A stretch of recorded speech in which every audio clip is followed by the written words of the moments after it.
Fala galera, beleza? Tô aqui para comentar o caso Mariana Ferrer, né? Vai ser um vídeo um pouco demorado, eu vou entrar em vários detalhes, vou trazer até experiência prática para vocês que vão atuar na justiça criminal, para vocês, por exemplo, que serão policiais, que serão advogados, serão promotores, juízes, porque o caso da Mariana Ferrer não é um caso isolado, tá? Não tô falando que é um caso generalizado, que acontece todo dia, mas acontece com uma certa frequência. Eu mesmo já participei de alguns casos como esse, bem delicados, mas para quem não sabe do que eu tô falando, eu vou deixar. É um vídeo rápido contando o que aconteceu, o link na descrição, tá? Para vocês assistirem o que exatamente aconteceu. Eu vou tomar muito cuidado com as palavras, porque a depender da palavra que eu usar, o próprio YouTube já vai decepar meu vídeo, já vai cortar o alcance do meu vídeo. Mas em síntese, Mariana Ferrer foi vítima do crime do artigo 217-A, que é um crime que só se pune na modalidade dolosa, é um crime hediondo, é um crime gravíssimo, tem cenas lá do início ali da prática do crime, nos autos, e isso em 2018. E em setembro agora do mês passado, saiu a sentença absolvendo o acusado. Calma que você ainda vai entender onde eu quero chegar. E a postura até do promotor de justiça nos autos foi totalmente contraditória. Ele falou nesse crime do 217-A na modalidade culposa, o que não faz o menor sentido nem para estagiário do direito. Então, até por isso estava tendo muita gente postando sobre esse delito na modalidade culposa. Para quem não estava entendendo, o caso é exatamente esse. Assiste o vídeo aí embaixo, depois que eu terminar minha análise aqui, ou então depois você volta para entender minha análise. Mas o detalhe é o seguinte, tiveram acesso nas gravações da audiência, que foi por videoconferência, e na audiência, até anotei para não esquecer, o advogado de Santa Catarina, o nome dele é Cláudio Gastão da Rosa Filho. Cláudio Gastão da Rosa Filho. Esses advogados pomposos que custam dezenas de milhares, talvez milhões de reais, né, para os seus advogados, por alguma razão. Vou até comentar também esses valores astronômicos de alguns advogados, vou trazer minha opinião sobre isso. E aí esse sujeito ele humilhou a vítima, acabou com a vítima, destruiu com a vítima na audiência.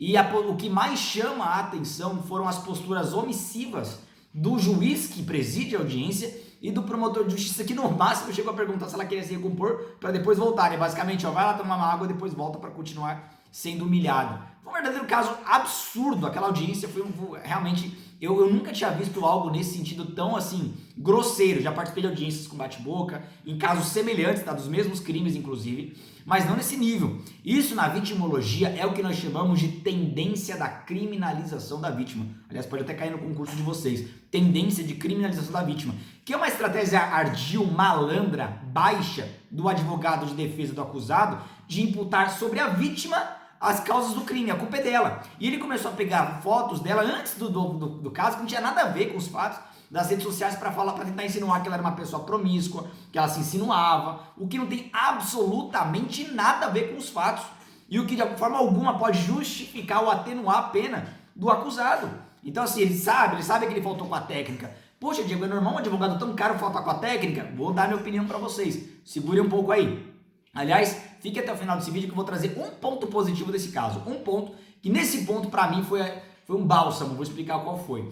E aí detonou com a vítima, enfim, agora, vejam, é um crime que o processo corre em segredo de justiça, agora todo mundo está sabendo, né? Então até o segredo de justiça foi violado, vai ter uma série de consequências, a reputação da vítima e tudo mais, do próprio advogado Cláudio Gastão aí de Santa Catarina, enfim. E dizer para vocês que isso não é algo isolado, eu já participei de alguns casos no mesmo sentido, vítimas desse crime, e antes que apareça algum engraçadinho, Diego, mas tem a síndrome da mulher de Potifar. Calma, o problema é que no Brasil eles inverteram a regra. A síndrome da mulher de Potifar virou um amuleto de alguns operadores do direito para desconfiar a todo custo da vítima. E na prática a gente percebe que esse tipo de crime acaba sendo negligenciado pela justiça. Eu já participei de alguns casos, para quem não sabe, eu atuo como assistente de acusação e como querelante de ação penal privada, então eu estou sempre do lado da vítima na esfera criminal e por vezes casos análogos, vítimas, vou dar um exemplo, o último caso que eu trabalhei, eu tinha até proximidade com a família da vítima, então eu sabia dos detalhes mesmo do caso, não só por ser advogado. Ela foi vítima do artigo 213, crime gravíssimo, crime hediondo. Na prática, a gente percebe que o caso, em pouco tempo, teve 3, 4 promotores, ficava trocando toda hora, o promotor que denunciou era outro das alegações finais, era outro enfim, ficava mudando o tempo todo, não davam nem aí pro caso. O juiz, ele também não dava muita bola, as decisões eram genéricas, a gente embargava, a gente entrava com recurso, e nada de mudar, até porque se a própria postura do MP é passiva, a gente percebe, claro, na prática, não é todo lugar que é assim, tá galera, mas a gente percebe que tem muito juiz que ele segue o que o MP fala. Se o MP for para cima do acusado, o juiz vai com a mão firme. Se o juiz tira o pé, o juiz também tira o pé. Então a gente percebe que é quase que uma venda casada em muitas situações.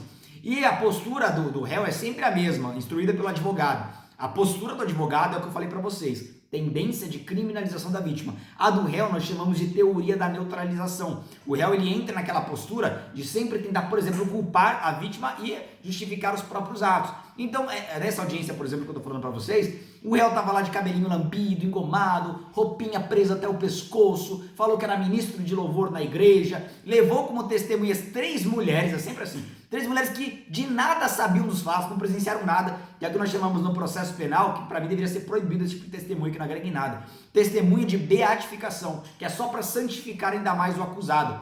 E tento sempre pintar, todos eles, tanto as testemunhas contra o acusado ou advogado de defesa, tento pintar a vítima como alguém promíscuo, que se insinuou, basicamente alguém que mereceu o crime que sofreu, para falar que ó, não houve crime, na verdade, foi consentida, aquela velha história. Só que nesse caso é ainda mais grave, porque o advogado humilhou por vários minutos a vítima, ela praticamente pedia socorro, vocês vão ver pelo vídeo, e o CNJ ele precisa investigar a postura omissiva do magistrado.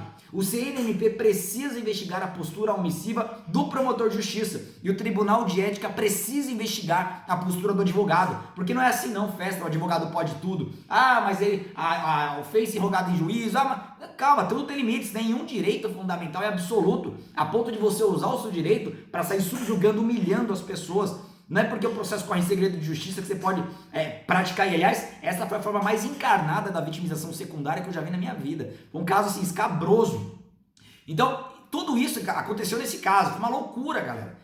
Qual que é o ponto positivo nisso tudo, Diego? Pelo amor de Deus, que você está falando de tudo isso, só estou vendo o ponto negativo. O ponto positivo teve repercussão nacional.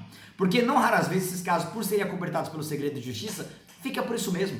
O acusado é absolvido, a vítima fica renegada, então dane-se a vítima, ela fica jogada de canto, de escanteio, acaba qualquer perspectiva de vida para ela. Nós temos mais um predador à solta, né, por aí, e aí pode praticar novos crimes como primário, não tem problema nenhum, a justiça o absolveu, só que dessa vez teve repercussão e escancararam a cara do advogado, né, porque geralmente o advogado passa ileso e tudo mais. Vejam, não dá para esperar em muitas situações justiça do Estado.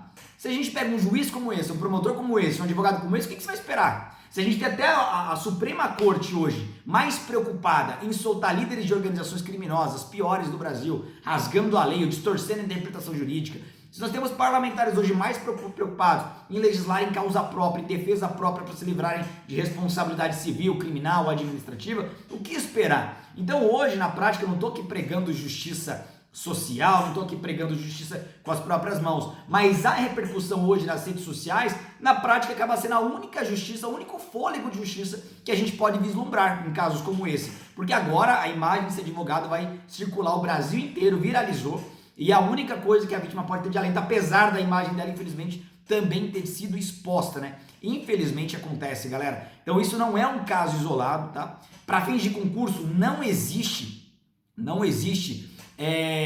esse tipo de situação que permitiria o advogado fazer tudo isso. Para fins de concurso, a postura do advogado é classificada pela vitimologia como tendência de criminalização da vítima. A do réu, lá no vídeo não fala, mas se ele assumiu a mesma postura, a postura do réu acaba sendo de neutralização, teoria da neutralização. Se houve testemunha ali para beatificá-lo, é o que nós chamamos de testemunhas de beatificação, e o comportamento é reprovável em absolutamente todos os sentidos. Além disso, vale concluir mais uma vez, esse delito não existe na modalidade culposa. Então fica aqui a minha indignação, tá? Um caso absurdo como esse precisa alcançar todo mundo. E faltou eu falar da minha opinião sobre esses advogados com salários astronômicos, né? É muito estranho, porque na cidade, nos lugares onde eu já trabalhei, eu já tive contato com esses advogados, já até trabalhei num caso específico para um escritório gigante como esse, escritórios milionários que geralmente estão envolvidos em casos de parlamentares, de grandes corruptos e tudo mais. E sabe o que eu percebo? A parte técnica da peça não tem nada demais. A parte técnica, muitas vezes, uma porcaria.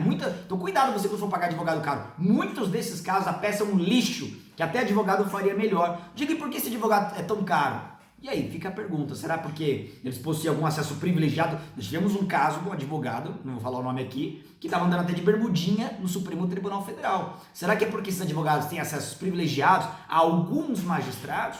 alguns membros do Ministério Público que, vale dizer, são exceções, a maioria são de pessoas corajosas que trabalham de verdade. Mas será que é só por esse acesso privilegiado que de alguma forma consegue levar recados do réu e aí logo em seguida a gente percebe que milagrosamente foram absolvidos com teses que nunca colaram, enfim... Fica aí o questionamento, né? Porque não faz o menor sentido, né, honorários astronômicos por advogados midiáticos, né? Advogados que são verdadeiros popstars, que na prática a parte técnica deixa e muito a desejar. Isso para dizer o mínimo, tá? Então fica aqui registrado a minha indignação. Confira o link na descrição, galera, porque esse caso precisa tomar a mesma repercussão. E tá aí, vou repetir, nome do advogado, Cláudio Gastão da Rosa Filho, de Santa Catarina. Galera, grande abraço e até a próxima.